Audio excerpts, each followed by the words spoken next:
Sally had her last drink on May 29th, 2012. On November 29th, it will have been a year and a half since Sally's last drink. Over that nearly year and a half, Sally has gotten very involved in her sobriety. She is in a 12-step program and a founding member of BC Recovery Housing.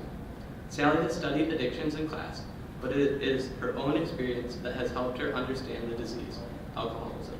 Sally?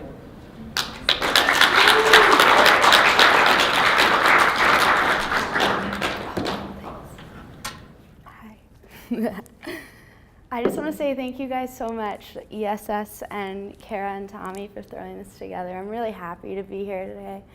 I see a lot of familiar faces, that's awesome, and some new ones. I'm Sally, and I'm alcoholic. Yeah. You may know another alcoholic, right? Maybe it's a family member, maybe it's a friend. Maybe it's yourself, maybe it's a peer, you know? It very well likely may be a peer. Texas Tech University Center for the Study of Addiction and Recovery came out with this equation. They developed this equation that estimates how many people on a college campus struggle with substance abuse, alcohol dependency, and how many people can be helped, you know? So they say that 31.6% struggle with substance abuse, 6% have an alcohol dependency, and 4% could benefit from help if they sought it. So for BC, with a population, a student population, undergrad, of 9,100, that would mean 2,876 students struggle with substance abuse, 546 struggle with alcohol dependency, I'm one of them, and 137 could potentially benefit. And that's a big could, right? Because in college, there's this idea that we're not alcoholics until we leave. And that's fine. I believed it for a long time, and you can too. You know, I wasn't done until I was done. And I don't represent any other alcoholic than myself. Right now, I don't represent any program. I don't represent the 12-step program that I'm part of. This is my story. This is just me today. And I'm a little nervous to tell you guys my story, but honestly, if I can stand up here today and reach one of you guys or somebody online, then that's great. You know, we all have our own pain, and we all have our own struggles, and if I could reach somebody that will be willing to address a little part of that today, that's awesome, and hell yeah, I'm glad to be here. So, hey. So when I think of my story, you know, I think of this analogy, you know, those like tennis ball cannon things that shoot tennis balls at you. You know, well, when I was drinking, it was like my eyes were shut, and I was still in front of that, and my racket was over there, and I was just chilling here. And the balls were hitting me, but I was numb because I didn't feel anything. You know, I drank to feel numb. I drank to avoid those feelings. I drank to not feel alone or awkward or inadequate or whatever, you know. I drank when I was happy. I drank when I was sad. And that was okay then. It worked, you know. But then when I stopped drinking, I opened my eyes, and I started to feel those tennis balls hitting me in my stomach, in my head, whatever. And I looked down, and I had bruises all over myself. I had hurt myself over the years, and I had hurt so many other people, you know? So my last night drinking was my rock bottom. It was the morning after of all morning afters. It was the worst hangover I've ever had.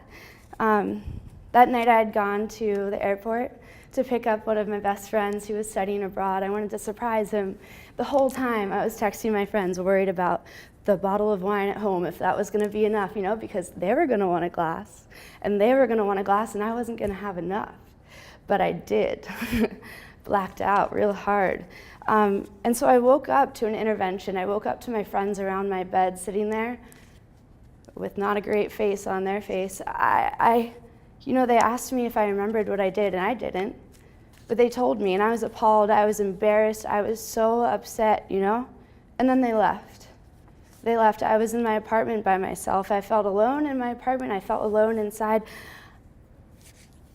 It was a terrible feeling. And ordinarily, on a morning after drinking, I would wake up, and I most likely would have had to ask what happened again, you know? I would have had to ask what happened the night before, and I would grasp an idea of who I had pissed off. And then I would avoid those people. I juggled those people. You know, I juggled everything in my life. I juggled friends, family, money, responsibilities, academics.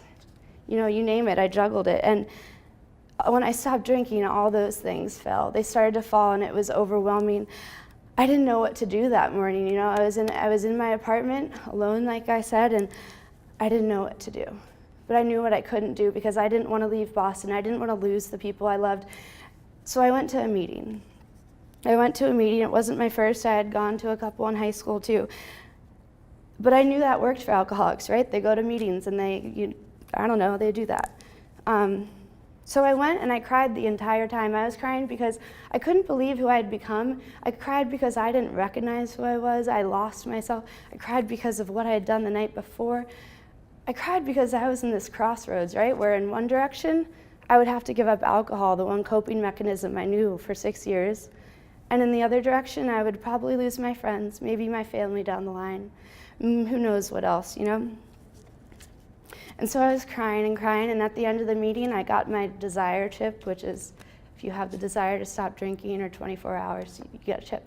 But anyways, so this guy came up to me after, this mystery alcoholic man, and he asked me if I was okay. He was like, "What's up?" He gave me a hug. And then he said, "You remember this moment. In 6 months, when you want to drink again, you remember you're crying on a stranger's shoulder right now at 1 p.m. in the middle of Copley Square on a Saturday." And I remember him, you know, I do. He's in my mind a lot.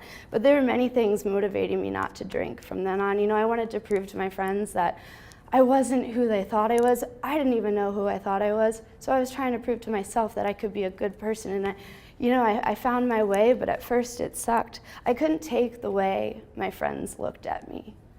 I wanted them to trust me. I wanted them to know that deep down I loved them and that I hadn't been showing that, you know? So like I said, things were terrible at first, but all of a sudden things cleared up. And all of a sudden I had my racket and I was hitting those balls. It was like backhand or whatever. But, you know, I mean, things got really good for a while. And, you know, now I'm not in the best place. I'm graduating in a month. Don't have a job. I'm moving to Somerville. A lot of my friends have graduated and they're all over the world right now, and I won't see many of them for a long time. But I know that's okay because I'm not going to go home tonight. I'm not going to drink, and I'll be able to handle that. I won't drink because I have the hands. I control the hands that would let that happen, you know, these. And I'm really, really thankful to be here right now. I'm present, which is like a huge thing for me to have accomplished, because when I was drinking, I was never present. I was always thinking about what could have been, what would be, what can be, what should have been. You know, it was never where I was and enjoying the moment that I was in. And today I can be. I'm not drinking to forget my past. I'm not drinking to avoid my future. I'm here with you guys, and I'm so happy for that. You know, I really wish I hadn't hurt the people I had.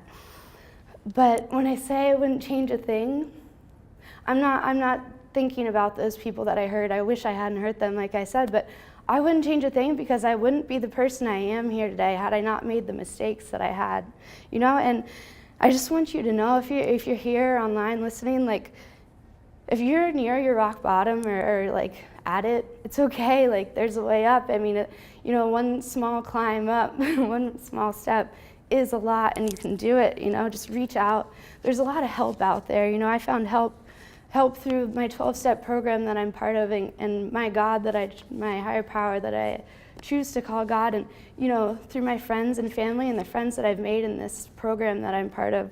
But there's support here on campus for you or somebody at another school. Like, there's support on campus. And at BC, there's this new program that BC started. It's the recovery housing program, and I'm, like I said originally, I'm a founding member, and it's wonderful. It's so cool that I can live with other people that are in recovery, not trying to be, they're in recovery, and we're able to support each other and, you know, be there for each other. And it's just starting, so it's a little shaky, but it is so cool that it's going to be here after we graduate, because, you know, alcoholism is here on campus. Like, it's not just going to pop up after you leave college.